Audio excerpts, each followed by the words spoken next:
dans notre évangile de Luc aujourd'hui. Nous sommes à la 4e béatitude. Ici, la 4e béatitude.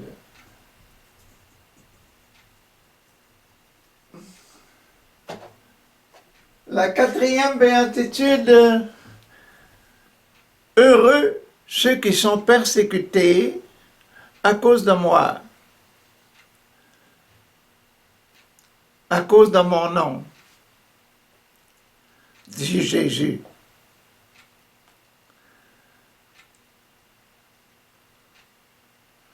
C'est bien le numéro 4, hein? Le sacrement de la confirmation.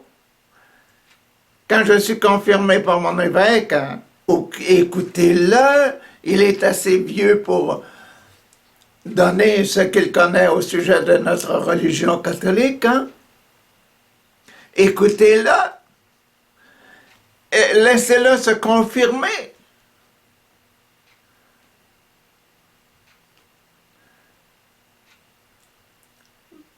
Merci Jésus pour ton sacrement de confirmation. Comment ça commence avec Saint Luc? Hier, on était avec Pierre qui disait à Jésus, « Tu es le Messie de Dieu. Tu es le Fils de Dieu. Tu es le baptisé de Dieu. »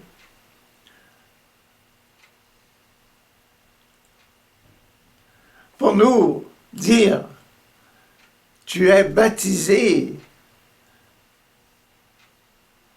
Je te baptise au nom du Père, du Fils et du Saint-Esprit. Oh là là, merci pour le baptême.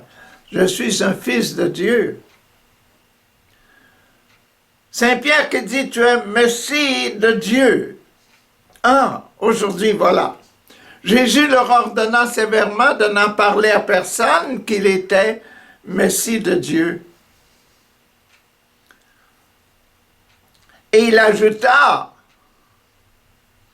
il faut que le Fils de l'homme souffre beaucoup.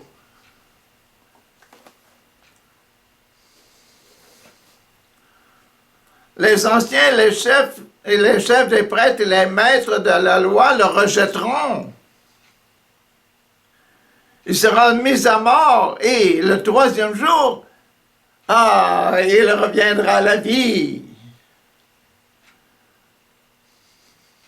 Puis, il dit à tous, voilà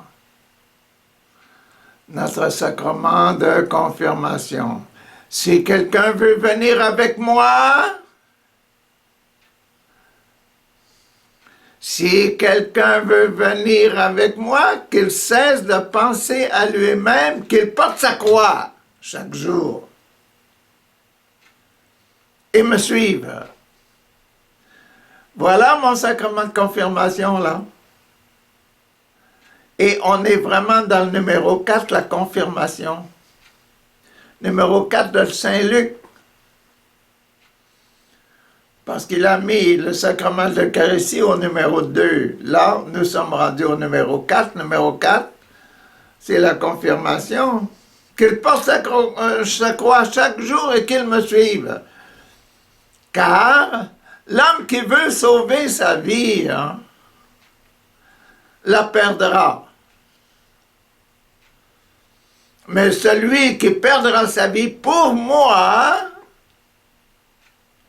la sauvera. C'est bien notre béatitude aujourd'hui.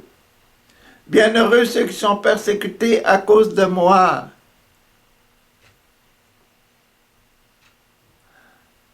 Sauvera sa vie.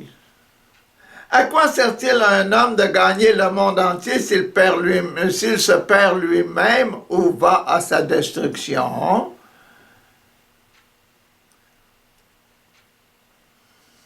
Si un homme a honte de moi et de mes paroles,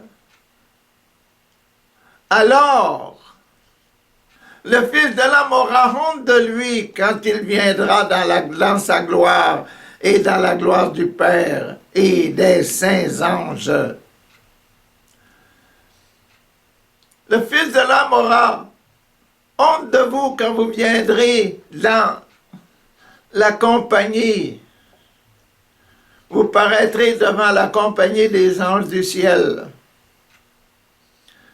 dans la gloire du Père. Je vous le déclare, c'est la vérité. Quelques-uns de ceux qui sont ici ne mourront pas avant d'avoir vu le royaume de Dieu.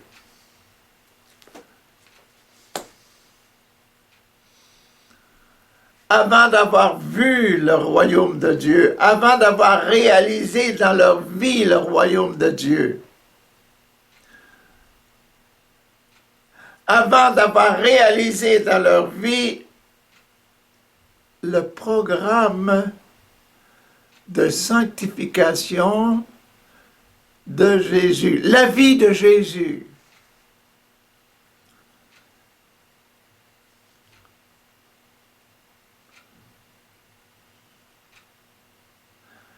Quelques-uns qui sont ici,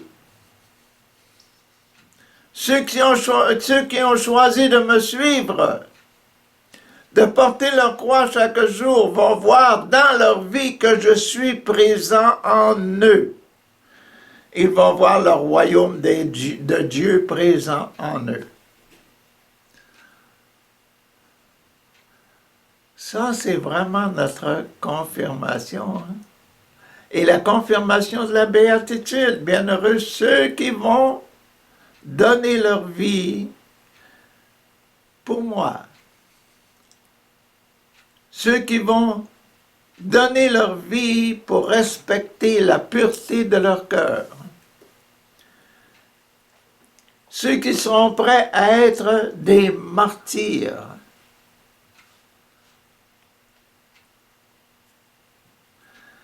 Ah, ça c'était pour le baptême.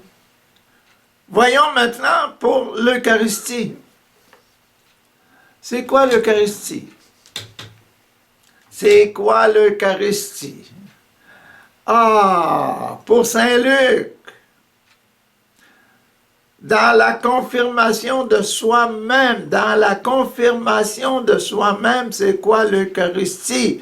Comment Jésus va-t-il se confirmer en tant que Eucharistie?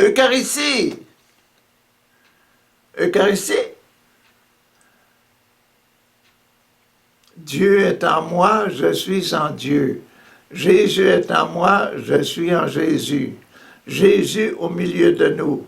Dieu au milieu de Jésus. Dieu au milieu de Jésus aujourd'hui pour la confirmation. Dieu, le ciel en Jésus, le ciel, la vie de ciel en Jésus pour la confirmation. Confirmons-le. Environ une semaine après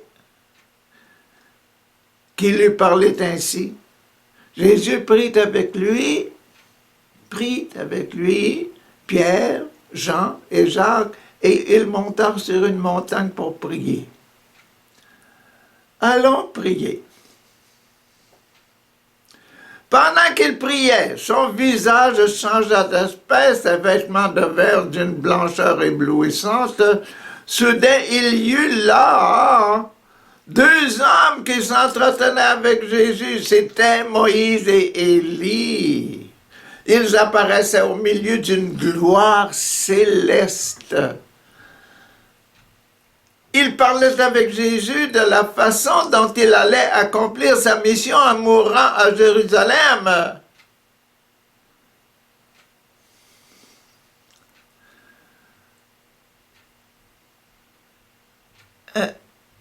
Vous avez bien écouté là, c'est la vie spirituelle de Jésus.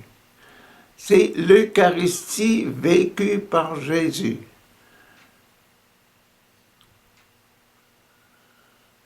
C'est la transfiguration de Jésus. C'est Jésus au ciel avec Moïse, Élie, les anges et son Père. Et C'est la vision de ce qu'on ne voit pas. Habituellement sur terre, on ne voit pas cette brillance, cette gloire. On ne ressent pas cette chaleur, on ne ressent pas cette communauté céleste qui parle entre eux.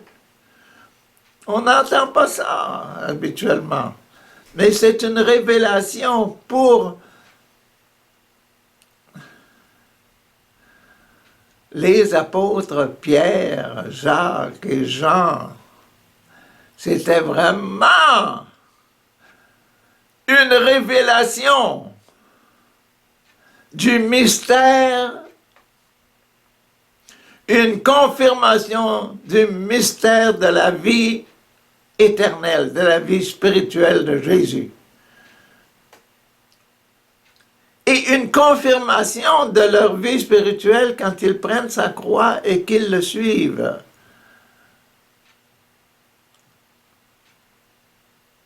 Merci Jésus d'avoir montré ça à Pierre, Jacques et Jean.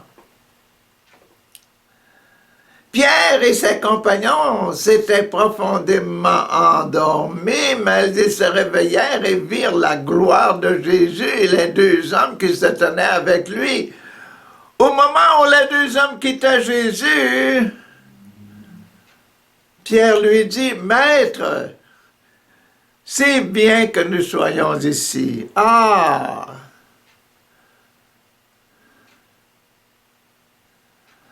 Nous allons y dresser 3 tentes, une pour toi, une pour Moïse et une pour Élie.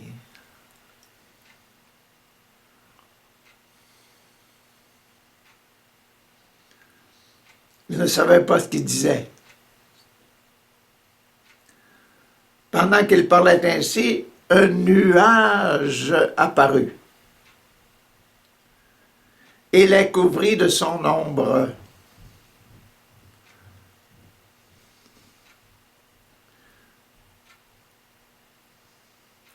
Les disciples eurent peur en voyant le nuage les recouvrir.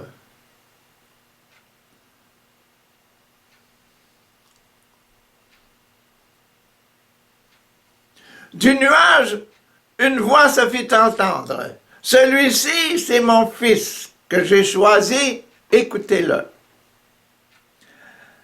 Ah, confirmation, dans le sacrement de confirmation, celui-ci est un fils de l'Église. Écoutez-le.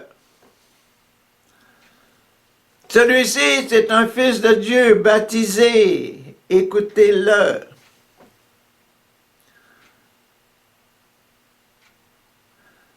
Nous sommes des enfants de Dieu.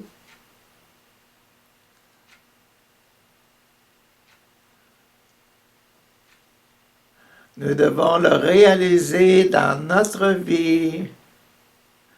Après que la voix eut parlé, on ne vit plus que Jésus seul. Les disciples gardèrent le silence et, en ce temps-là, ne racontèrent rien à personne de ce qu'ils avaient vu.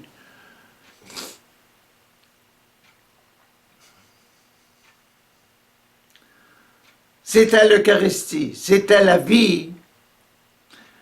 Jésus, avec Dieu son Père et avec les saints du ciel.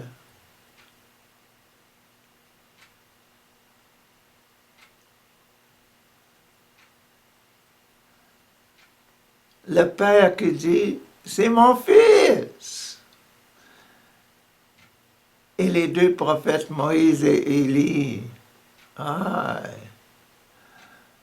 on a prophétisé, hein, tu vas mourir. Il parlait de comment Jésus allait souffrir. C'était tout proche du sacrifice de la croix.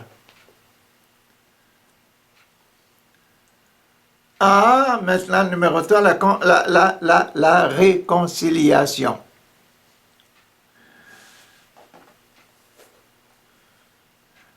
installer cette vie spirituelle dans quelqu'un, réconcilier. Je suis un homme, j'ai besoin de la vie de Dieu. Réconcilier ça.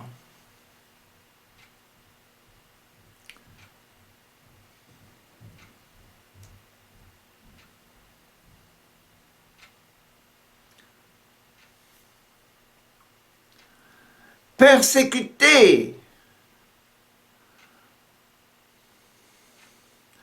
à cause de mon nom. Voilà. Un jour, le jour suivant, ils descendirent de la montagne et la grande foule vint à la rencontre de Jésus. De la foule, un homme se mit à crier, « Maître, je t'en prie, jette un regard sur mon fils, mon fils, mon fils, mon fils. » Comme si c'était le fils de Dieu, hein? Mon fils unique. Un esprit le saisit, le fait crier tout à coup, le secoue avec violence et le fait écumer de la bouche. Il le maltraite et le quitte avec il le quitte que ne le quitte que difficilement. J'ai prié tes disciples de chasser cet esprit, mais ils ne l'ont pas pu. Jésus répondit, « Ô vous, gens incrédules et mauvais! » Pourquoi dit-il ça à ses disciples, vous, gens incrédules et mauvais? Vous manquez de foi. Vous êtes mauvais parce que vous manquez de foi.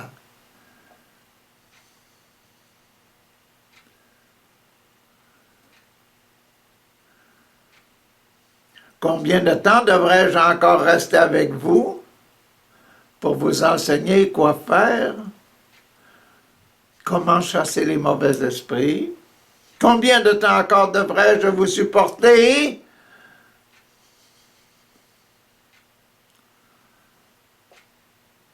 Amène ton fils ici. Comme l'enfant approchait, l'esprit se jeta, le jeta par terre, le secoua rudement. Mais Jésus parla sévèrement à l'esprit mauvais.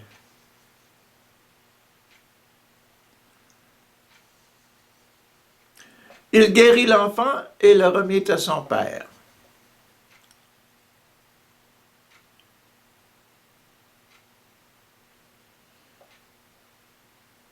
Sors de là, esprit mauvais.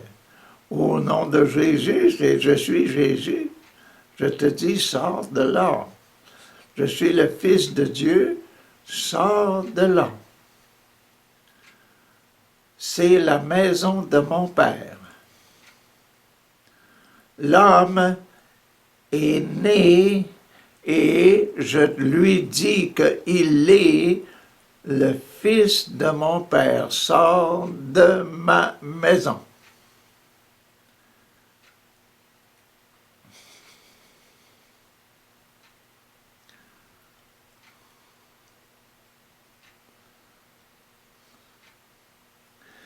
Et tous étaient remplis d'étonnement devant la grandeur et la puissance de Dieu. Ils voyaient bien Jésus, mais Jésus pour lui avait revêtu la puissance de son Père Dieu.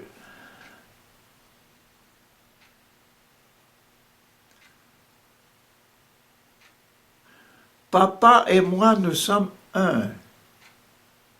Nous voulons que tous nos enfants soient nos enfants, habités par l'Esprit Saint. C'est bien la réconciliation. Réconcilier notre vie humaine avec la vie spirituelle. Devenir enfant de Dieu. Quitter enfant de l'homme, devenir enfant de Dieu. Quitter enfant du mauvais pour devenir enfant du saint. plein de sainteté.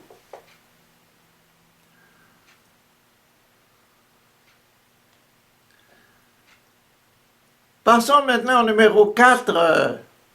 Numéro 4, encore c'est la confirmation. Confirmation, confirmation. Confirmation. Comme chacun s'étonnait encore de tout ce que Jésus faisait, il dit à ses disciples, « Retenez bien ce que je vous dis maintenant. » Les 12 là, retenez bien ce que je vous dis maintenant. Confirmation. Le Fils de l'homme va être livré entre les mains des hommes. Mais ils ne comprenaient pas cette parole, son sens leur avait été caché afin qu'ils ne puissent le comprendre. Et ils avaient peur d'interroger Jésus à ce sujet. Je vous confirme, le Fils de l'homme va être livré entre les mains des hommes. Et c'est fini pour la confirmation. C'est Jésus qui est là, qui se confirme lui-même, qui confirme qu'il va souffrir, qu'il va mourir pour le salut du monde. C'est le sacrement de confirmation.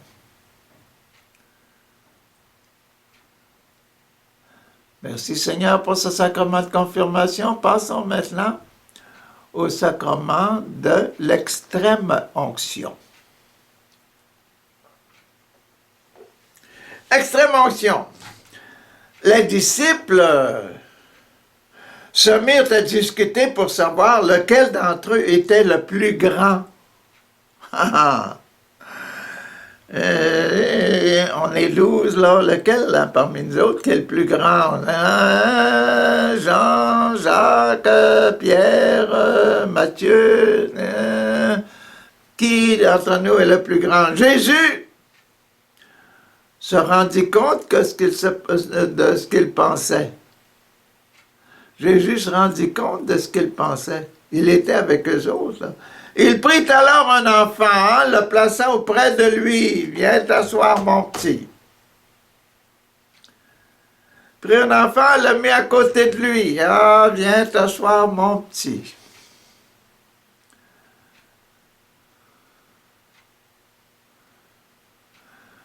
Et il leur dit à ses disciples, ces 12 là, « Celui qui reçoit cet enfant, à cause de moi, persécuté à cause de moi, celui qui reçoit cet enfant à cause de moi, enfant, fils de Dieu, un fils. Celui qui reçoit cet enfant à cause de moi, me reçoit moi-même. Il reçoit un fils de Dieu, il me reçoit moi.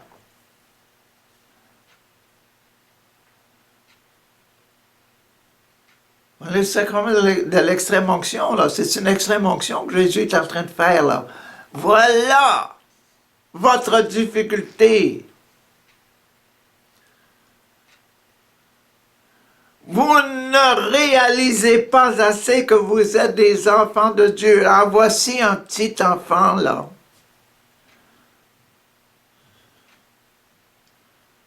Si vous ne devenez pas semblable à ce petit enfant, vous n'entrerez pas dans le royaume de Dieu, je vous l'ai déjà dit.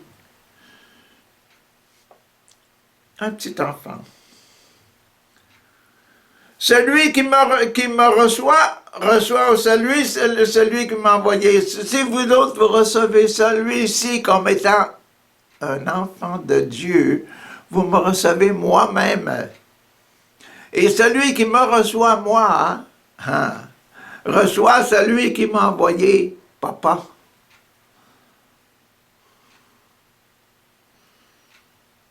Car celui qui est le plus petit parmi vous, qui est lui qui se rend le plus petit parmi vous, celui qui réalise le fait d'être un petit enfant, là, Celui qui le réalise dans sa vie qu'il est un enfant de Dieu. Ah! C'est lui qui est le plus grand.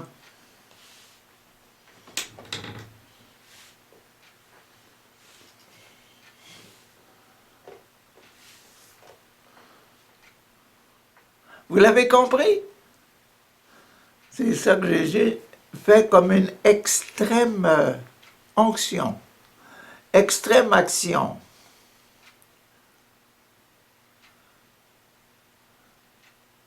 Vous voulez prendre votre croix chaque jour et me suivre? Devenez le petit enfant. Reconnaissez que vous êtes des enfants de Dieu, des filles de Dieu. Comme Maman Marie, qu'il me soit fait selon votre parole, Seigneur. Elle a reconnu qu'elle était une fille de Dieu et que Dieu voulait que Jésus allait naître en elle. Quelle beauté dans les évangiles! Comme on ne pénètre pas assez dans la réalité donnée par l'Évangile, par les mots de l'Évangile. Et c'est le sacrement de l'extrême-onction. C'est une confirmation que si nous voulons porter notre croix facilement, nous devons toujours penser que nous sommes des enfants de Dieu. Et que notre frère, là, ils sont 12, hein, ils sont aussi des enfants de Dieu, nous sommes tous la famille de Dieu.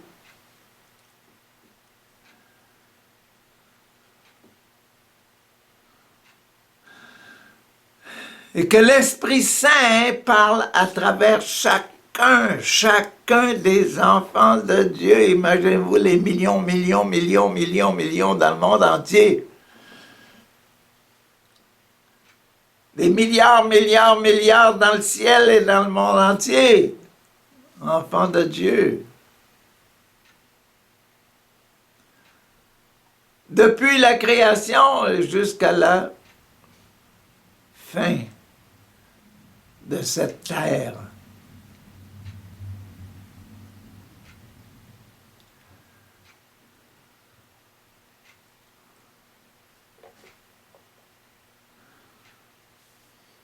Ah, c'est fini là pour le sacrement de l'extrême-onction. Pour l'ordre maintenant. Sacrement de l'ordre.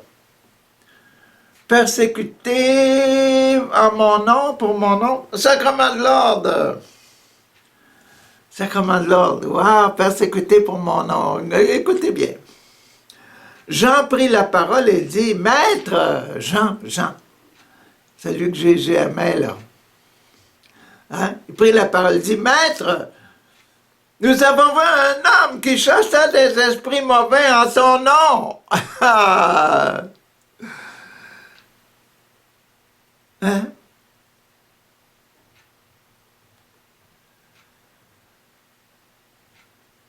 Nous avons voulu l'en empêcher. Parce qu'il n'est pas avec nous, il n'est pas de notre équipe des 12. Il n'est pas un de tes disciples qui te suivent. Mais Jésus lui répondit, ne l'en empêchez pas. Pourquoi voulez-vous l'en empêcher? Ne l'en empêchez pas, car celui qui n'est pas contre vous, il est avec vous. Il est pour vous.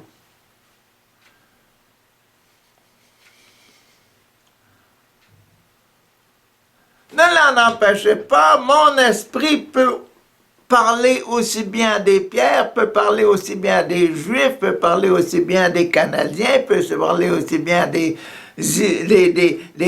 Chinois, des Japonais, hein, des Philippinos, des Africains, des Américains. Il parle à l'Esprit Saint, mon Esprit Saint parle à tout le monde. Mais tout le monde peut, en se considérant fils de Dieu, parler en mon nom. Chasser des démons en mon nom. Chasser les mauvais esprits en mon nom.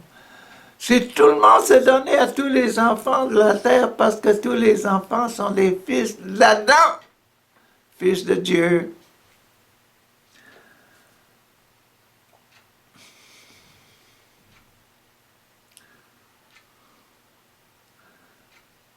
Laissez mon esprit libre de faire ce qu'il veut.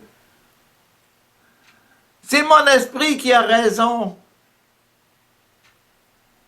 C'est l'Esprit Saint qui a raison. Et il va faire énormément de bien. Vous, vous êtes spéciaux, vous êtes là de ma famille toute proche, vous êtes toujours à côté de moi. Et écoutez bien ce que je vous dis et obéissez à l'Esprit Saint que je vous donne.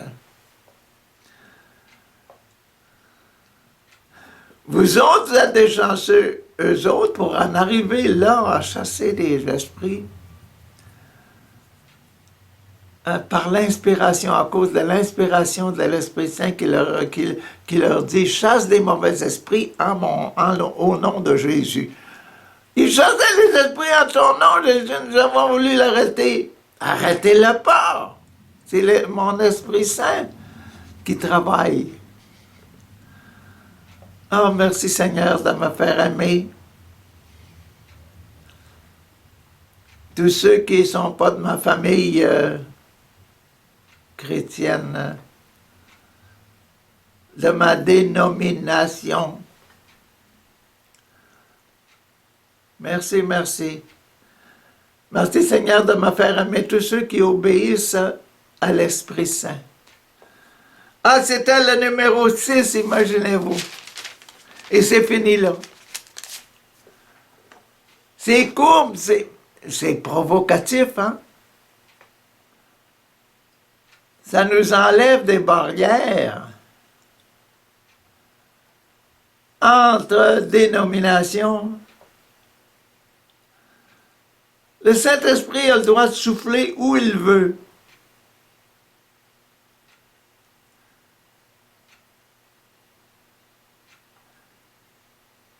Voyons le sacrement de mariage maintenant.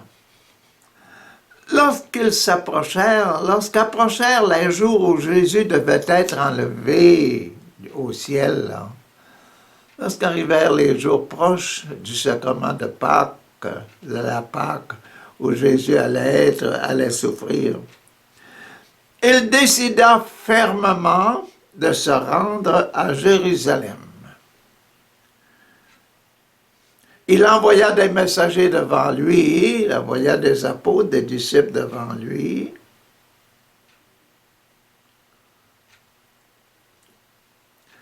Après être partis, ceux-ci entrèrent dans un village de Samarie pour lui préparer tout le nécessaire parce qu'il allait passer dans ce village de Samarie.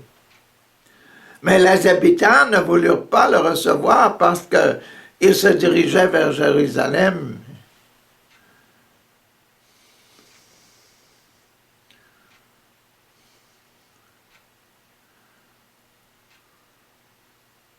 Quand les disciples, Jacques et Jean, virent cela, ils dirent « Seigneur, Seigneur, veux-tu que nous demandions au feu de descendre du ciel et de les détruire? » Hein? Jacques et Jean savaient de quelle puissance ils étaient revêtus, quelle puissance Jésus leur avait donnée. Hein? Ils savaient que s'ils demandaient, s'ils commandaient, les choses allaient arriver. Ces choses-là laissent passer. Ils savaient. Jésus se tourna vers eux et leur fit des reproches. Non, non, non, ne faites jamais ça.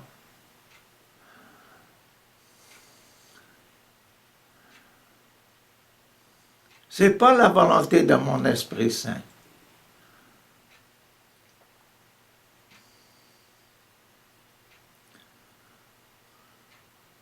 Ne faites pas ce qui est contraire à l'Esprit Saint.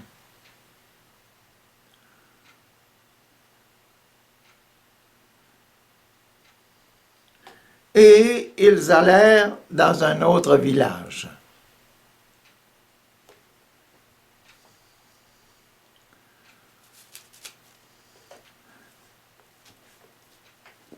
Le grand amour,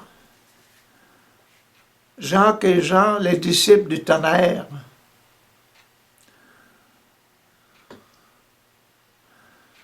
le grand amour parfois a besoin d'être purifié.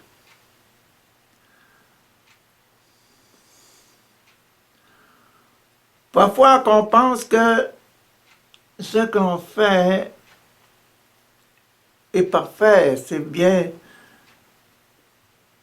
la volonté de Dieu de détruire notre pouvoir, utiliser notre pouvoir. Vous autres, les parents, les directeurs d'école, les professeurs dans vos classes, vos chefs d'équipe utilisez la force, la puissance humaine pour essayer de faire ma volonté. Je veux manger chez toi aujourd'hui. Comme disaient on a besoin de se nourrir avant d'arriver à Jérusalem.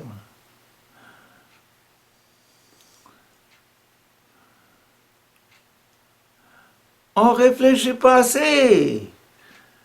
Est-ce que c'est la volonté de Dieu? Et maintenant, heureusement, Jean nous donne l'exemple, nous disent, Jésus, est-ce que vous voulez, est-ce que vraiment vous voulez qu'on fasse ça? La prière. La fidélité à la prière. Ce petit passage-là est spécialement pour la fidélité à la prière dans toutes nos épreuves, dans toutes nos difficultés.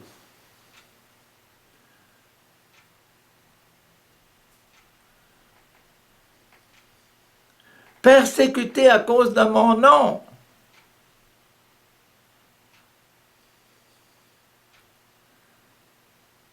Souvent demander à Jésus, est-ce que vraiment ce que tu veux dans ma vie?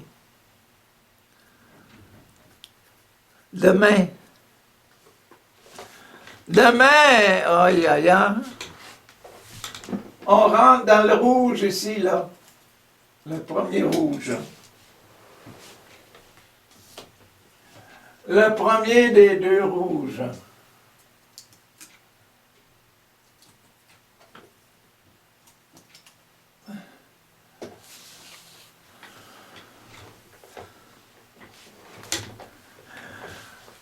Heureux